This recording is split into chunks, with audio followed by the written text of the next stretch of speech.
অনেকদিন পর আমি আর আমার হাসব্যান্ড একসাথে বাজারে চলে গিয়েছিলাম। তো বাজার থেকে আসার পথে একটা মুরগি নিয়ে আসলো এবং মুরগি কাটার ভিডিওটাই আপনাদের সাথে শেয়ার করছি। হ্যালো, আসসালামু আলাইকুম এভরিওয়ান। কি অবস্থা সবার? কেমন আছেন সবাই? তো আশা করি সকলে ভালো আছেন। তো আমি যেহেতু আগে পরে কখনো মুরগি কাটিনি এজন্য আমার একটু সমস্যা হচ্ছিল। কিন্তু তারপরেও আমি আজকে চেষ্টা করলাম। বাজার থেকে দোকানদার সুন্দরভাবে মুরগিটা পরিষ্কার করে দিয়েছিল।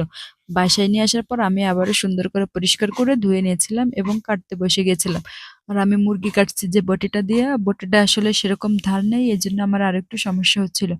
কিন্তু আমার হাসব্যান্ড আমাকে দেখিয়ে দিচ্ছিল কিভাবে হচ্ছে আমি মুরগিটা কাটবো এবং তার কথা অনুযায়ী আমি মুরগিটা কাটতেছিলাম। যেহেতু নিজের সংসার নিজেকে গোছাতে হবে তাই সব কাজগুলো শিখে নেওয়াই ভালো। তো আমার হাসব্যান্ড আমাকে দেখিয়ে দিচ্ছিল, আমি সেই অনুযায়ী কাটতেছিলাম। তো আমার খুব ভালো লাগতেছিল যে আমি হচ্ছে ফার্স্ট টাইম মুরগি কাটতেছি এত সুন্দরভাবে আমার হাসব্যান্ডের ইনস্ট্রাকশনে। তো এরকম একটা হাসব্যান্ড পাওয়া আসলে ভাগ্যের বিষয়। সব মেয়েদের কপালে এরকম সাপোর্টিভ হাসব্যান্ড খুবই কম থাকে।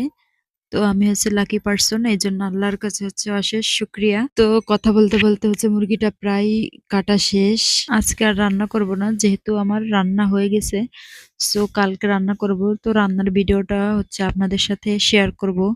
যেহেতু মুরগি কাটার ভিডিওটা শেয়ার করলাম, তো মুরগি রান্না করার ভিডিওটাও শেয়ার করব।